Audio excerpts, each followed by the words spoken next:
എടാ നിനക്കറിയാലോ എന്നെ, ഞാൻ ഇങ്ങനെ ദൈവത്തെ പോലെയാ കാണുന്നത്. ഓ ദൈവം നോക്കിയടാ, ഇത് കണ്ട. അയ്യോ ഇതെന്ത് പറ്റിയതാണ്? 5 സ്റ്റിച്ചാണ്, ദൈവത്തെ ചെരവ് കൊണ്ട് അടിച്ചതാണ്.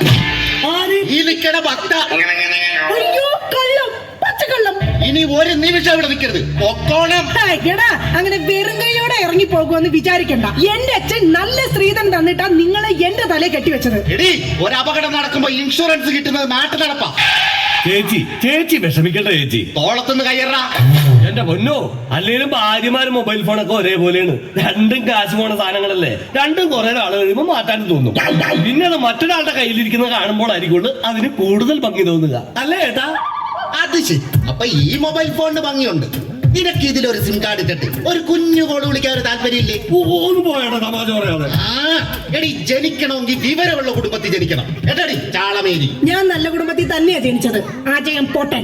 എന്താണ് നീ എന്നെ വിളിച്ചത്? ആജയം പൊട്ടാനാ? നിന്നെ ഇന്ന് ഞാൻ എന്താ പപ്പേട്ട കാണിക്കുന്നത്? തല്ലല്ലേ പപ്പേട്ട. ഈ സ്ത്രീ എന്ന് പറഞ്ഞ അമ്മയാണ്, ദൈവമാണ്, പ്രകൃതിയാണ്, പുണ്യമാണ്, ഇന്നാക്കാണ്.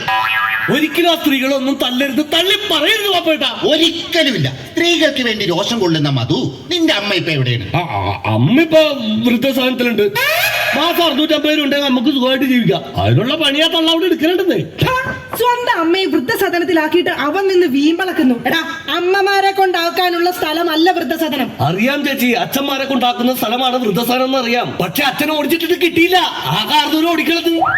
എടാ അതല്ല, കുടുംബത്തിൽ സമാധാനം തരാത്ത സംശയ രോഗികളായി ഇങ്ങനെ പോലെയുള്ള ആണുങ്ങളെ തൂക്കിയെടുത്ത് കൊണ്ടാക്കാനുള്ള സ്ഥലമാണ് വൃദ്ധസദനം. മനസ്സിലായോ? മതിയടി, അവൻ പോയി. ഞാൻ അവനോടല്ല നിങ്ങളോടാ പറഞ്ഞത്. എന്റെ പൊന്നോ, എന്താ സൗന്ദര്യം! സത്യത്തിൽ കോപം വരുമ്പോഴാ നിന്റെ സൗന്ദര്യം വർക്കൗട്ട് ആവുന്നത്. നിങ്ങളൊന്ന് പോയി ഇങ്ങോട്ടൊന്ന് നോക്കിയടി. ഓടുന്നു. ഇപ്പൊ നിന്നെ കണ്ട ആരും പറയും ജൂഹി ചൗള തന്നെ. ജൂഹി ചൗളയോ? ഞാനോ? ജൂഹി ചൗളയല്ല, ഞാൻ ഊഹി ചൗള തന്നെയെന്ന്. അല്ലെങ്കിൽ നിങ്ങൾക്ക് എന്നെ ഭയങ്കര പുച്ഛമാ, എനിക്കറിയാം. ഓ എന്റെ പൊന്നെ, കരയണ്ട. കരഞ്ഞിനി മുഖം വയറും വീർപ്പിക്കണ്ട. അതിന് ഞാൻ വയറ് വീർപ്പിച്ചില്ലല്ലോ. വയറ് വീർപ്പിച്ചാ കൊല്ലും ഞാൻ. ഇതാ ഞാൻ പറഞ്ഞത്, നിങ്ങൾക്ക് എന്നെ ഭയങ്കര സംശയമാ. എന്റെ രാജി, ഒരു മസാല ദോശ തീരാവുന്ന പ്രശ്നമേ നമ്മൾ തമ്മിലുള്ളൂ. ഞാൻ ഓടിപ്പോയൊരു മസാല ദോശ മേടിച്ചോണ്ട് വരട്ടെ? മേടിച്ചു തരുമോ? പിന്നെ നിനക്ക് മേടിച്ചു തരാതെ ഞാൻ വേറെ ആർക്ക് മേടിച്ചു കൊടുക്കാനാ? പിന്നെ ഞാൻ മസാല ദോശ മേടിച്ചോണ്ട് വരുന്നത് വരെ നീ വാതിലടച്ചിരുന്നോണം. ആര് വന്ന് മുട്ടിയാലും വാതിൽ തുറക്കരുത്. ശരി. എന്നാ വാതിലടച്ചോ.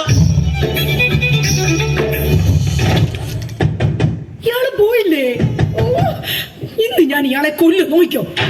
എന്താണോ തനിക്ക് വേണ്ടത്? ഇയാള് പോയില്ലേ? ചേച്ചി, ഇത് ഞാനാണ്. അയ്യോ, മധു ആയിരുന്നോ? ഞാൻ കരുതി പപ്പേട്ടനായിരിക്കും. അപ്പൊ പപ്പേട്ടൻ ഇവിടെ ഇല്ലേ? ഇല്ല. അത് നന്നായി. മധു, നീ എന്തിനാ വാതിലടക്കുന്നേ? അല്ല ചേച്ചി, കുറച്ചു നാളായി ഞാൻ ചേച്ചിനോട് ഒരു കാര്യം ചോദിക്കണം എന്ന് കരുതിയിരിക്കണം. എന്ത് കാര്യം? എപ്പോ ചോദിക്കാൻ വന്നാലും ആ പപ്പേട്ടൻ ഉണ്ടാവും ഇവിടെ. മധു, നീ വേഷം കിട്ടല്ലേ? ഞാനാ ടൈപ്പൊന്നുമല്ല. പക്ഷെ ഞാൻ ആ ടൈപ്പ് ആണല്ലോ. കളിക്കല്ലേ? നീ വേഗം വാതിൽ തുറക്ക്. ചേട്ടനെ കണ്ടോണ്ട് വന്നു കഴിഞ്ഞാൽ ഇവിടെ കൊലപാതകം നടക്കും. ചേട്ടൻ കണ്ടാലേ കുഴപ്പമുള്ളൂ, കണ്ടില്ലെങ്കിൽ കുഴപ്പമില്ലല്ലോ. അതില്ല. നീ അതും പറഞ്ഞ വഴി തെറ്റിക്കാതെ ഒന്ന് ഇറങ്ങി പോ മധു. ഞാൻ പോകൂല. അയ്യോ, ഇത് കാര്യം എന്താന്ന് വെച്ചാ നീ പറ. കുറെ നാളായി എന്റെ മനസ്സിലുള്ള ഒരു ആഗ്രഹമാണ്. എന്താഗ്രഹം? എനിക്ക് നിനക്ക് എനിക്ക് നിനക്ക് എനിക്കൊരു 1000 രൂപ കടം തരൂ. അയ്യേ, അതായിരുന്നാ? എന്റെ കാശില്ല.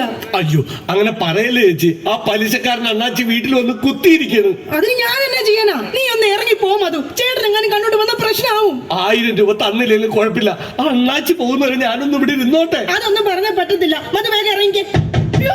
ചേട്ടൻ വന്നു. വേഗം ഇറങ്ങി.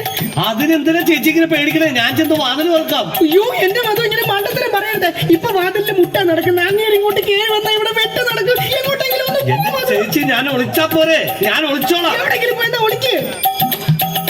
മധു, ഒളിച്ചോടാ. ബാ, നമുക്ക് ഒളിച്ചോടാം. പോരെ കത്തുമ്പോ വാല് വെട്ടങ്ങാടാ. പിന്നെ ഒളിച്ചോടാന്ന് പറഞ്ഞത്? നീ എവിടെങ്കിലും പോയി ഒളിക്കാനാ പറഞ്ഞത്. ശരി ചേച്ചി ടെൻഷൻ ആവണ്ട. ഞാൻ ആ ബെഡ്റൂമിൽ പോയി ഇരുന്നോളാം. ബെഡ്റൂമിലെങ്കിൽ ബെഡ്റൂമിൽ എവിടെങ്കിലും നീ ഒന്ന് പോയി ഒളിക്ക്. അങ്ങേര് വന്നു കഴിയുമ്പോഴത്തേന് അങ്ങയുടെ ശ്രദ്ധ തിരിച്ചിട്ട് നിനക്ക് ഞാൻ സിഗ്നൽ തരാം. അപ്പൊ ആരും കാണാതെ പുറകെ കൂടെ പതുക്കെ പൊക്കോണം. ഓക്കെ.